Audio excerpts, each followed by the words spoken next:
ॐ सहनाववतु सहनौ भुनक्तु सह वीर्यं करवावहै तेजस्विनावधीतमस्तु मा विद्विषावहै। ॐ शान्ति शान्ति शान्तिः। पठामि संस्कृतं नित्यं वदामि संस्कृतं सदा ध्यायामि संस्कृतं सम्यक् वन्दे संस्कृतमातरम्। ये सरस्वती नमस्तुभ्यं वरदे कामरूपिणि विद्यारम्भं करिष्यामि सिद्धिर्भवतु मे सदा। येनाक्षरसमाम्नायम् अधिगम्य महेश्वरात् कृत्स्नं व्याकरणं प्रोक्तं तस्मै पाणिनये नमः। येन धौता गिरः पुंसां विमलैः शब्दवारिभिः तमश्चाज्ञानजं भिन्नं तस्मै पाणिनये नमः। अज्ञानान्धस्य लोकस्य ज्ञानाञ्जनशलाकया चक्षुरुन्मीलितं येन तस्मै पाणिनये नमः। अभ्यास 40वा आपण पाहत आहोत. या धड्यामध्ये आपल्याला वारी नावाचा शब्द येणार आहे. शुची, सुरभी हे देखील दोन शब्द येणार आहेत आणि काही धातू आहेत आणि शरीरामध्ये असणाऱ्या काही गोष्टींचा या ठिकाणी विचार केलेला आहे.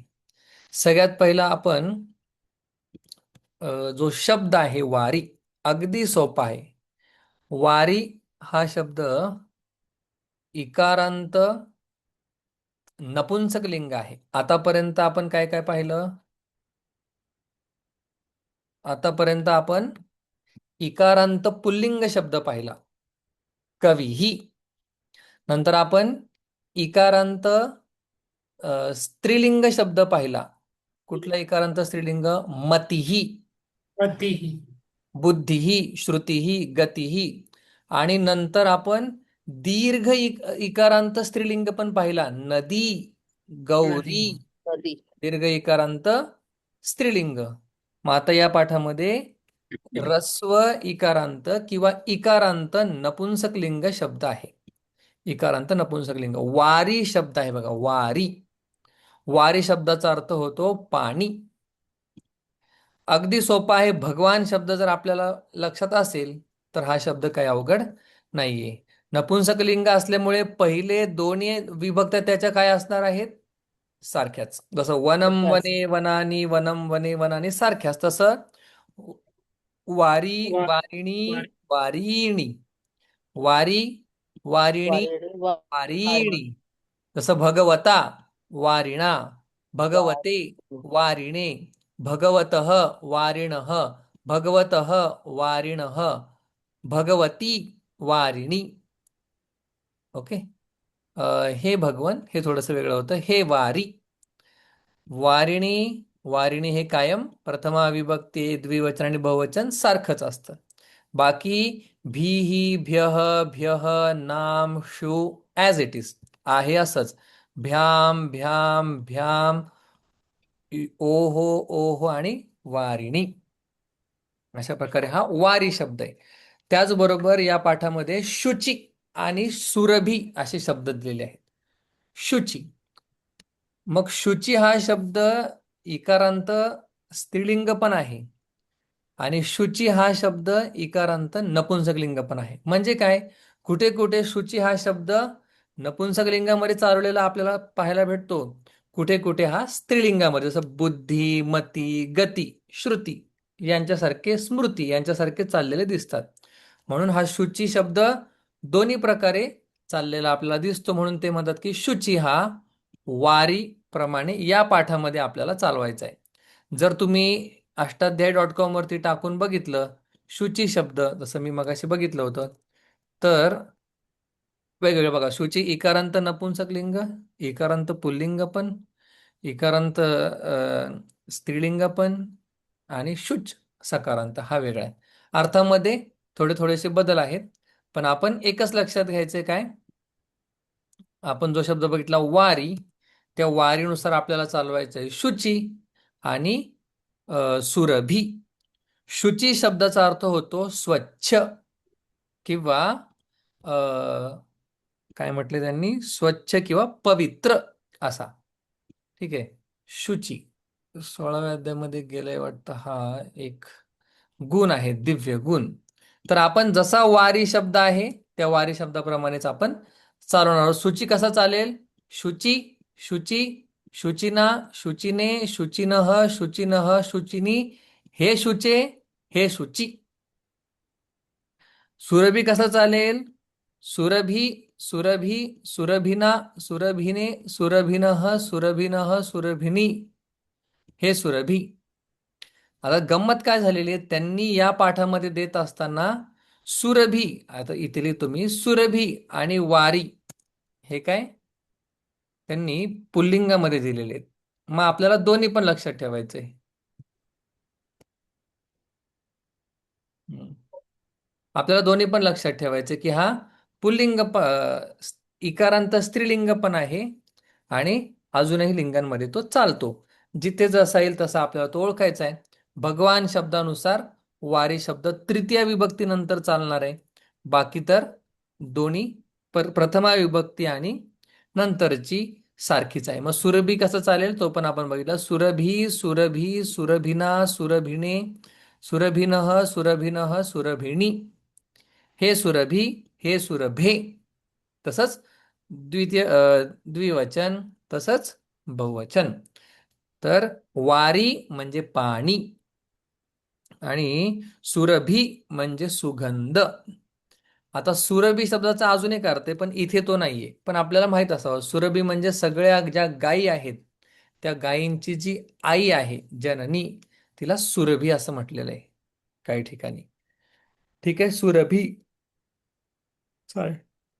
मनोहारीन असा शब्द आहे. असा शब्द आपण पाहिलाय का एखादा? हो, पाहिलेला आहे. मनोहारीन. बघा, इकारांत नपुंसकलिंग असा शब्द आपण पाहिलाय का? हा, पाहिलेलं आहे आपण. जसं विद्यार्थीन है ना, विद्यार्थीन वगैरे हे जेव्हा आपण पाहिलं होतं त्यावेळी ते शब्द आपण पाहिलेले आहेत. पाठ 33व्या पाठामध्ये आपण पाहिले राजन, पूषण, तक्षण, उक्षण या शब्द जसे नकारांत होते तसा हा नकारांत आहे पण स्त्रीलिंग. बघा, मनोहारी, मनोहारिणी, मनोहारिणी. येतं लक्षात? म्हणजे या पाठामध्ये सगळे नपुंसकलिंग, इकारांत नपुंसकलिंग शब्द दिलेले आहेत. त्याला हा अपवाद आहे, हा नकारांत नपुंसकलिंग आहे. पण चालतोय बघा कसा. वारी, वारिणी, वारिणी याच्यासारखाच चालतोय तो. वारिणा, वारिणे, वारिणः, वारिणः, वारिणी चालतोय तो वारीसारखाच. म्हणून त्यांनी असे सगळे शब्द काय केलेत, एका ठिकाणी ठेवलेत. मनोहारी म्हणजे माइंड कॅप्टिवेटिंग, मनाला हरण करणारं, मन मोहून टाकणारं, त्याला मनोहारी म्हणतात. काही काहींचं नावही मनोहर असतं. तर आता आपण, मनमोहक. हा, मनोहर, मनः हरती, मन हरण करतो तो. बघा आता, हस्त माहिती आहे आपल्याला, हात शब्द आपण बघूया पटापट. अंगुष्ठ, अंगुष्ठ, अंगठा.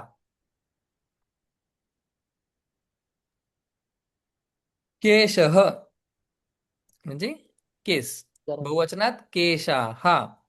मलम, मलम म्हणजे आपण जे विसर्जन करतो, टाकतो बाहेर, शौच त्याला म्हणतात मलम.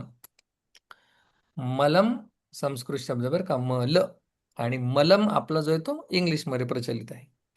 मूत्रम, मूत्रम म्हणजे लघवी, लघुशंका त्याला असं म्हणतात. रक्तम, आता तुम्हाला याच्यावरून जेंडर कळते त्याचं काय लिंग आहे. हस्त, अंगुष्ठ, केश पुल्लिंग, मलम, मूत्रम, रक्तम नपुंसकलिंग. हम्म. मांसम किंवा मांसम असं पण चालतं, पण त्याला मांसम म्हणे, मांस किंवा मांस पण चालतं. आपण मराठीमध्ये मांस म्हणतो. ओके. मांसम. आननम अतिशय प्रसिद्ध वर्ड आहे, आननम. गजाननम, गजस्य हम्म. इव आननं यस्य सह. हत्तीच्या प्रमाणे ज्याचं किंवा हत्तीच्या सारखं ज्याचं मुख आहे त्याला काय म्हणतात? गजानन. किंवा दशानन सुद्धा शब्द आहे. 10 ज्याची तोंड आहेत म्हणजे रावण दशानन. मुख, आननम, तोंड. पृष्ठम, पृष्ठम म्हणजे पाठ, पाठ. शिखा, शिखा, शेंडी, शेंडी. जंघा म्हणजे थाय किंवा जांघ, जांघ हम्म. म्हणतो आपण हम्म. त्याला मराठीमध्ये जंघा. अंगुली, अंगुली. अंगुली. अंगुली म्हणजे आपलं बोट, करंगळी.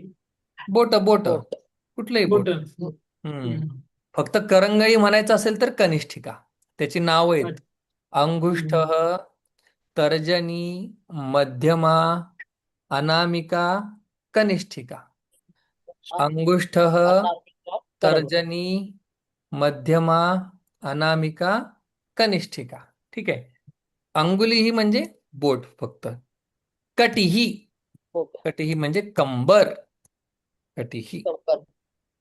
अशा प्रकारे याच्यामध्ये त्यांनी काय एवढे बॉडी पार्ट्स दिलेत. पाठीमागे अजून झालेत, पुढे अजूनही ते आपल्याला सांगणार आहेत. हस्त, हात, अंगुष्ठ, अंगठा, केश, केस, मलम, विसर्जन आपण जे करतो ते, मूत्रम, लघुशंका, रक्तम, रक्त, मांस, मांस, आननम, मुख, पृष्ठम, पाठ, शिखा, शेंडी, जंघा, शेंडी. जांग, थाय ज्याला आपण थाय म्हणतो, थाय. अंगुली ही बोट बोट. आणि कटी ही म्हणजे कंबर. आता आपण वळूया धातूंकडे आणि एकेका धातूचं एक एक वाक्य बनवूया. बघा, दा आपण आता बघा, दा धातू आहे, दा, दा. या दा धातूलाच आता उपसर्ग लागून वेगवेगळे रूप बनणार. दा ददाती म्हणजे देणे, दा ददाती म्हणजे देणे. हा? थांबा थांबा नाही मी ते हम्म, हम्म, हम्म, नको चिन्ह बस. हम्म. आ ददाती, ददाती म्हणजे देणे. आ ददाती म्हणजे घेणे. ठीक आहे, घेणे. प्रददाती म्हणजे देणे, प्रदा. त्याचं काय होतं? प्रददाती.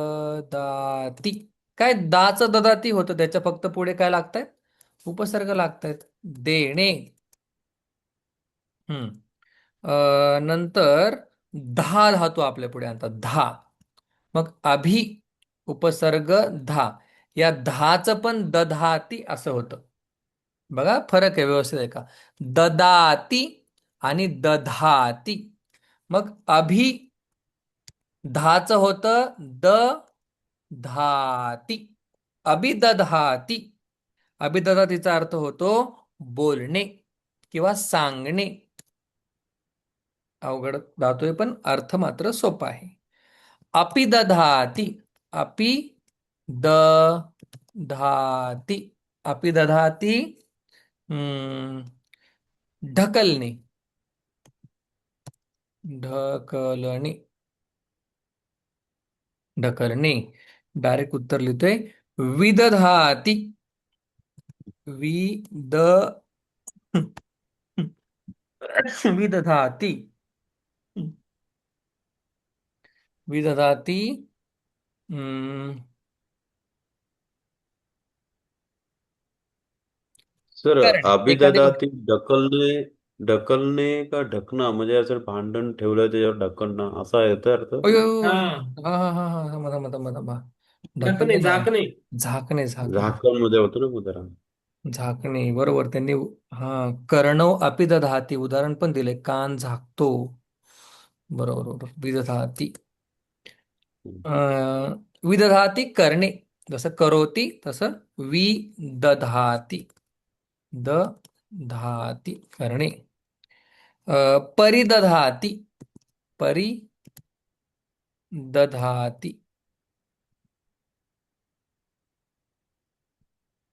हम्म. परिदधाति. हो.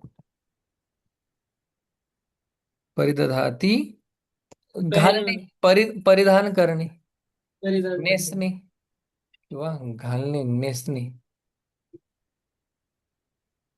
नेसणे फक्त साडीच्या संदर्भात असतो, ड्रेस घालणे.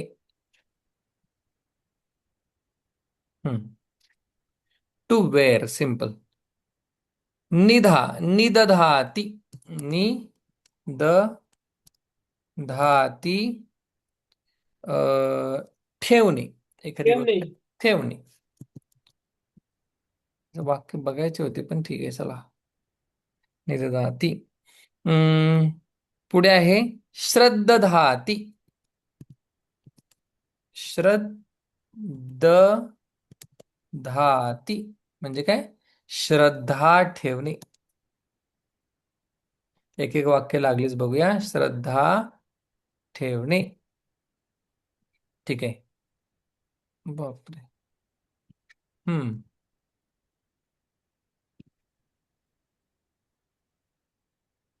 बघा, आददाती घेणे. बालकः पुस्तकम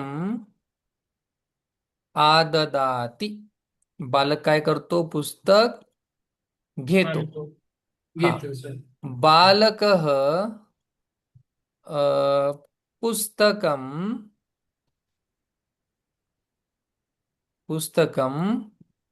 कपाटिकायां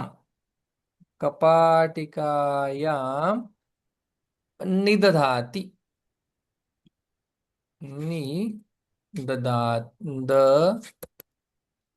दधाति.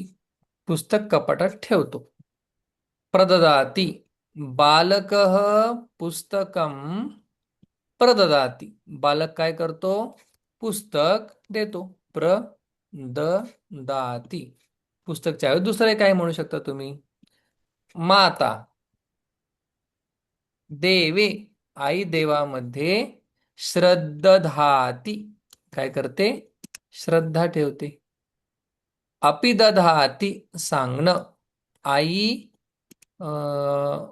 बालकास काय करते? अभिदधाती. आई बालकास सांगते. माता बालकम अभिदधाती. कृषकः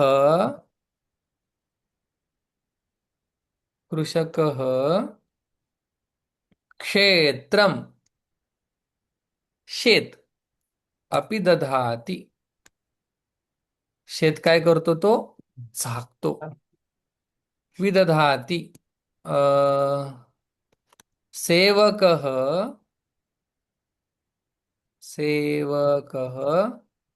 कार्यं विदधाति. सेवकः कार्यं. सेवक काय करतो? काम करतो. परिदधाति. माता शाटिकां परिदधाति. आई काय करते? साडी नेसते. अशा प्रकारे धातू आणि त्याचे एक एक अर्थ. या ठिकाणी शब्द संग्रह संपलेला आहे. आज आपल्या शब्द संग्रहाला 1000 सहस्त्र पूर्ती झालेली आहे. 1000 शब्द आपल्याला अलॉंग विथ धातू पकडून माहिती आहेत. 1000 नाहीत पण कमी कमी 200-300 तरी आपल्याला सहज माहित असतील. 1000 सोडून द्या. चला आता पुढे वळतोय आपण महत्वाच्या टॉपिकला. आता अलर्ट राहायचं आपल्याला. येस, बघा सगळ्यांनी. यत नावाचा प्रत्यय या पाठामध्ये आपण शिकणार आहोत. यत नावाचा हा जो प्रत्यय आहे तो तव्यत आणि यर यालाच एक ऑल्टरनेटिव्ह आहे. ठीक आहे, तुम्ही पठितव्य म्हणा किंवा म्हणजे तव्यत प्रत्यय आणि यर प्रत्ययाला अजून एक उपाय आपल्याकडे आहे, तो म्हणजे यत प्रत्यय. काय होतं? यत प्रत्ययाचा य शिल्लक राहतो. आपली पद्धत ही आहे शिकायची. काय शिल्लक राहतं पहिलं कळलं पाहिजे. शिल्लक राहतो फक्त य. आणि काही 2-4 नियम लागणार आहेत, ते नियम आपण लागलीच पाहून घेऊ. अर्थ काय होतो याचा? पाहिजे असा अर्थ होतो. शिल्लक राहतो य, अर्थ होतो पाहिजे. म्हणजे जसं आपण गंतव्यम गेलं पाहिजे, खादितव्यम खाल्लं पाहिजे असं. त्याच अर्थामध्ये काय, हा यत प्रत्यय होत असतो. गंमत अशी आहे की जसा तव्यत कर्मणी प्रयोग, अनियर कर्मणी प्रयोग, तसा हा यत सुद्धा काय आहे, कर्मणी प्रयोगच आहे. आणि कर्मणी म्हटलं का 3 1 1 हे आपल्याला माहितीच आहे. याचा प्रयोग कुठला आहे? कर्मणी. कर्मणी प्रयोगामध्येच तो वापरला जातो. ठीक आहे. पुढे आता आपण त्याची नियम पाहूयात. अगदी सोपे आहेत. बघा, सगळ्यात महत्वाची गोष्ट काय आहे की ज्या धातूंच्या शेवटी, बघा हा यत प्रत्यय कुठेही लागतो का? नाही. तव्यत अनियर प्रत्यय कुठेही लागतात, त्याच्याविषयी हे नाहीये. पण या यत प्रत्ययाविषयी ते सांगतात, धातूंच्या शेवटी काय असेल? आ किंवा ई किंवा ई, उ किंवा उ असेल तरच यत प्रत्यय लागतो. धातूच्या शेवटी आ, ई, ई, उ किंवा उ असेल तर काय होतो? त यत प्रत्यय होतो. यत प्रत्ययाचा य फक्त शिल्लक राहतो. आता आपण थोडंसं पुढे चालूया. बघा, जसा आता याच्यामध्ये अजून काही सब रूल आहेत, म्हणजे अनेक अजून रूल आहेत. त्यातला पहिला बघा, आ जर असेल तर आ यास काय होतो? ए होतो. अशाच प्रकारे ते त्यांनी हिंदीमध्ये दिलेत, तेच आपण संस्कृतमध्ये शॉर्टमध्ये करत आहोत. म्हणजे आच्या ठिकाणी धातूमध्ये जर शेवटी आ असेल, कारण की हा जो प्रत्यय कुठे होतो? धातूच्या शेवटी आ, ई, उ असल्यानंतरच हा जो यत प्रत्यय तो होत असतो. मग धातूच्या शेवटी जर आ असेल, मग त्या आला काय होतो? सगळ्यात पहिला ते सांगतात, त्या आला ए होतो. उदाहरण द्याल का? दा धातू आहे, त्या दाच्या आला काय होणार? ए. आणि य, देय. ठीक आहे, देय. मग तो हो. देयम त्यांनी दिलेले, कारण की उत्तर देताना ते नपुंसक लिंगामध्येच देत आहेत. देयम खरं तर देयह पण होईल, देया पण होईल. का होईल हे तुम्हाला माहिती आहे, कारण की तो आहे कर्मणी प्रयोग. म्हणून देया सुद्धा होईल, देयह सुद्धा होईल आणि देयम सुद्धा होईल. एक उदाहरण लागलीच पाहूया. मया धनम देयम, माझ्याद्वारे धन दिल्या गेलं पाहिजे. मग तुम्ही असं पण म्हणू शकता, मया धनम दातव्यम, मया धनम दानीयम, किंवा असं सुद्धा म्हणू शकता, मया धनम देयम. म्हणजे तुम्ही तव्यत म्हणा, तुम्ही अनियर म्हणा, किंवा तुम्ही यत प्रत्यय म्हणा, सगळ्यांचा अर्थ अर्थदृष्ट्या सेमच आहेत. दा देयम. आता बाकीचं आपण नाही बघणार आहे. गा गेयम, आच्या जागी फक्त तुम्हाला ए ठेवायचंय. स्था, हा. स्था, ते सेय. स्थेयम, म्हणजे ठेवणे. स्था तिष्ठती म्हणजे थांबणे, उभं राहणे असा पण अर्थ होतो.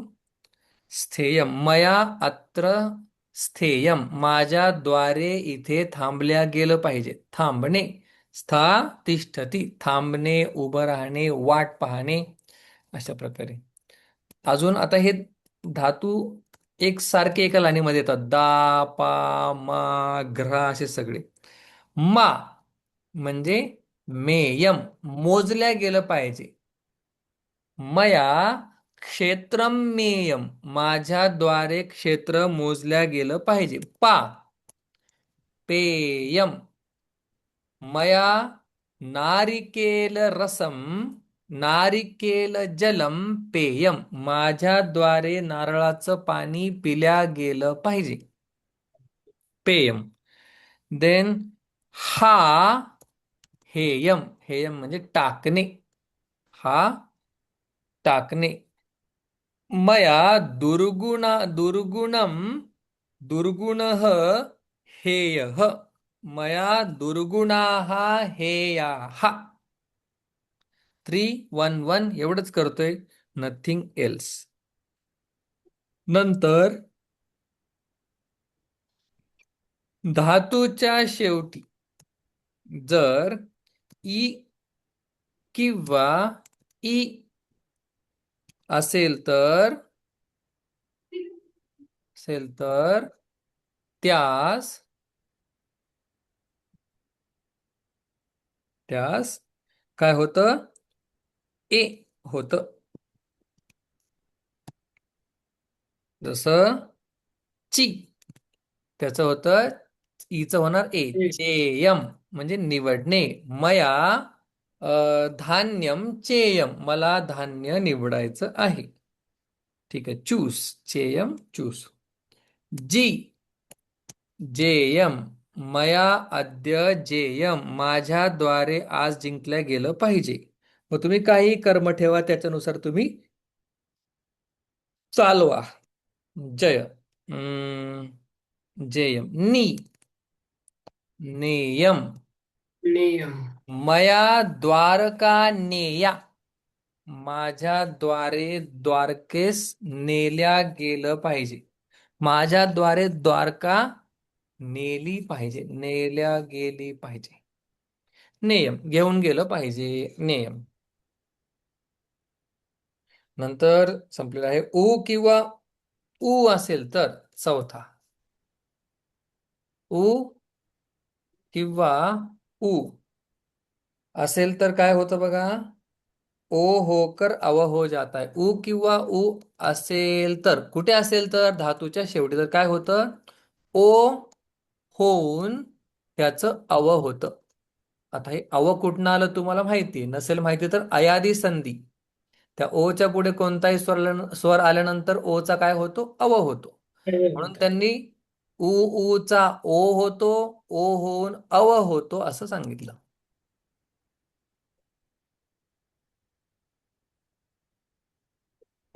उदाहरण बघा, श्रू.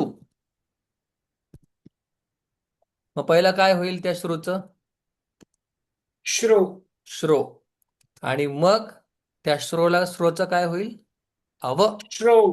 श्रव. हा. श्रव. सो श्रुव्यम, श्रुव्यः, श्रव्यम. श्रव्य. ओचा अव होतो, नियम असणार त्याला बरेच.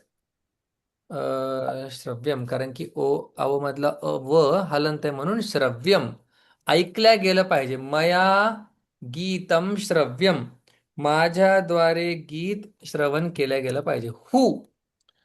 हुच होणार हव्यम, माझ्याद्वारे हवन केलं गेलं पाहिजे. मया घृतम हव्यम, माझ्याद्वारे तूप काय गेलं पाहिजे? हवन केलं गेलं पाहिजे.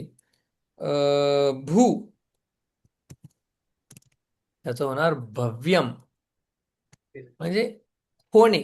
माझ्याद्वारे असल्या गेलं पाहिजे.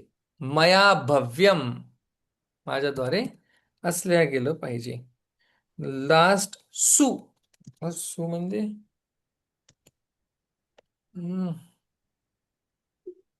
सव्यम. सु म्हणजे काय? विचार तसं म्हणजे चांगलं. नाही नाही नाही, तो वेगळा आहे. तो सु जो आहे तो तो हे बघा, परपरा अपसम अणुआवनिस, तर त्याच्यामधला तो सु आहे. हा सु आपण पाहिला होता पण नसेटला कुठेतरी डोळ्यातून तो सु. To हम्म. give, to become. इथं कुठल्या अर्थामध्ये दिलेलं आहे? सव्यम, टू गिव्ह बर्थ. अच्छा, जन्म देणे याच अर्थामध्ये आपण घेऊया. सव्यम म्हणजे जन्म दिला गेला पाहिजे. चलो, सव्यम. नंतर पुढचे 2 प्रत्यय आहे आपल्याकडे, वेळ संपून घेऊया आणि मग वाक्य सुद्धा आपण पाहूया. अच हा पुढचा प्रत्यय आहे, त्याला जरा डार्क करतो. अच नावाचा प्रत्यय. या अच, अच नाही, अचच ह्या अच नावाचा हा जो प्रत्यय आहे त्या अच मधल्या च अ शिल्लक राहतो आणि हा जो अच प्रत्यय आहे याला जास्त सिरियसली नाही घ्यायचं इथे आपल्याला, पुढे आलं तर अजून डीप मध्ये बघूया. आता फक्त आपल्याला थोडक्यात त्याला बघून पुढे जायचंय, कारण की पाठामध्येही त्याचा काही जास्त संबंध नाहीये, पण एक त्यांनी सांगावं म्हणून आपल्याला सांगितले. अच प्रत्ययाचा अ शिल्लक राहतो. त्याचा अर्थ काय होतो तर धातूपासून शब्द बनवण्यासाठी. उदाहरण दिल्यानंतर आपल्याला कळेलच. बघा, अच प्रत्यय जे आहेत हे काय संज्ञा बनवण्यासाठी उपयोग होतो. याचा अर्थ काय, आपण त्या धातूपासून काय बनवतो, संज्ञा बनवतो. म्हणजे जी नावाचा धातू आहे, ऐका, जी नावाचा धातू आहे पण त्याच्यावरून आपण काय नाव बनवतो, जय, आहे का नाही, जी, त्याच्यावरून जय, म्हणजे जी हा धातू आहे पण त्या जी ला जर इथं लिहितो, चला सोपं जाईल. जी या धातूला अच प्रत्यय लागल्यानंतर जी आणि अच मधला अ असं मिळून जय होतं. मग आता जय हा काय धातू आहे का, नाहीये, पण आपण काय केलं, त्याची संज्ञा बनवली. मग कशाने बनवली, ह्या अच प्रत्ययामुळे बनवली, अच प्रत्ययामुळे. मग अच मधला राहतो अशिल्लक आणि त्याचा अर्थ होतो संज्ञा बनवण्यासाठी. आता जसं देव हा शब्द आहे, देव खरं तर धातू आहे दिव नावाचा धातू. त्या दिवलाच अच प्रत्यय लागल्यामुळे त्याचा झाला देव. मग देव शब्दाचे अनेक अर्थ आहेत. देव शब्दाचा अर्थ प्रकाश, देव शब्दाचा अर्थ दिव धातूचे 10 अर्थ आहेत. ते 10च्या 10 अर्थ देवाकडे आपल्याला लावता येतात. काही कीर्तनकार सांगतात सुद्धा त्याच्याबद्दल.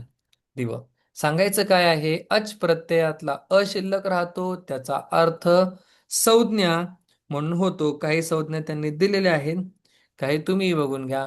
तो आता हे सगळं जे संज्ञा होतात हे कशामध्ये होतात, फक्त या हा जो आपल्याला प्रत्यय दिलेला आहे अच, हा फक्त पुल्लिंग संज्ञा करण्यासाठीच होतो. याला मी अंडरलाईन बोल्ड करतो. पुल्लिंग संज्ञेसाठीच याचा फक्त आपल्याला उपयोग होतो. अजून 2-3 आपण उदाहरणं पाहूया. चूर, चूर धातूचा अर्थ आहे चोरी करणे. मग या चूर याच्यावरूनच काय झालं, चोर हा शब्द तयार झाला, चोर ह. आता चूर हा धातू आहे आणि त्याच धातूपासून काय, चोर ह म्हणजे चोरी करणारा. पच हा धातू, त्याचं होतं पच ह म्हणजे जेवण बनवणारा. सगळ्यांना अच प्रत्यय म्हणजे अ लागलेला आहे. क्रू धातू आहे, क्रू, त्या क्रू धातूचं होतं कर ह. आता क्रू धातू म्हणजे करणे, थोडक्यात काम करणे.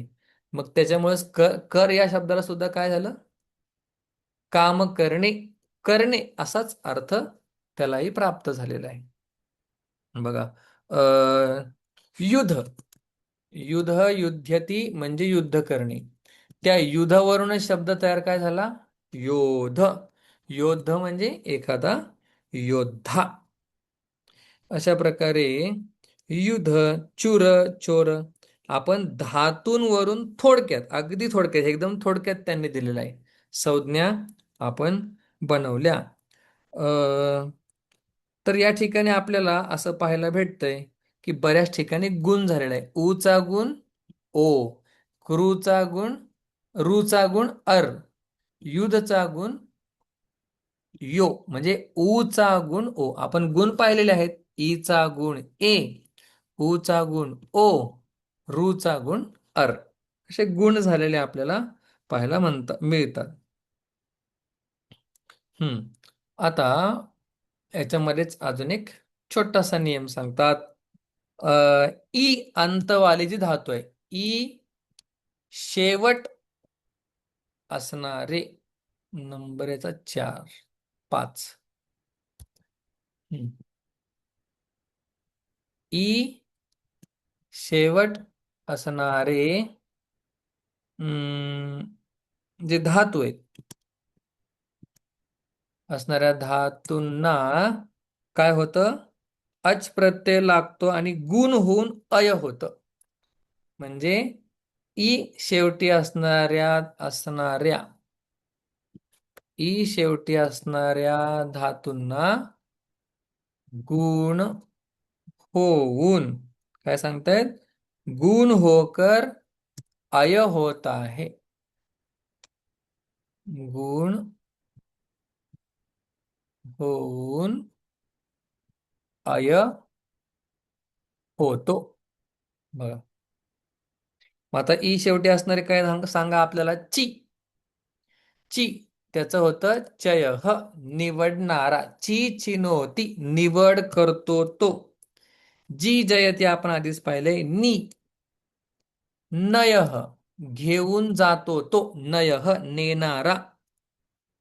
आश्री नावाचा धातू आहे, त्याच्यावरून शब्द तयार होतो आश्रय, म्हणजे सपोर्ट. धातूंवरून पुन्हा एकदा या ठिकाणी संज्ञा बनलेली आहे. त्याच प्रकारे प्रणय शब्द आहे, विनय शब्द आहे, प्रश्रय म्हणजे आश्रयच. अशा प्रकारे प्रश्रय, आश्रय, प्रणय. नंतर विजय पण होईल नसतं. विजय पण होईल, विनय पण होईल. तुम्ही त्याला उपसर्ग लावा, शब्दांची काय व्याप्ती वाढत जाणार आहे. प्रश्रय ह. शेवटचा 1 मिनिट आणि शेवटचा एक नियम आपण सोडवला मोकळे. मग हे ईच्या बाबतीत झालं, पण जर धातूच्या शेवटी उ किंवा उ किंवा रू असेल, काय असेल? रू असेल, मग काय करायचं? रू असेल तर काय सांगतात? अप्रत्यय होतो. आता प्रत्यय बदलतोय, अप, पण शिल्लक मात्र तेच राहील. अप्रत्यय होईल.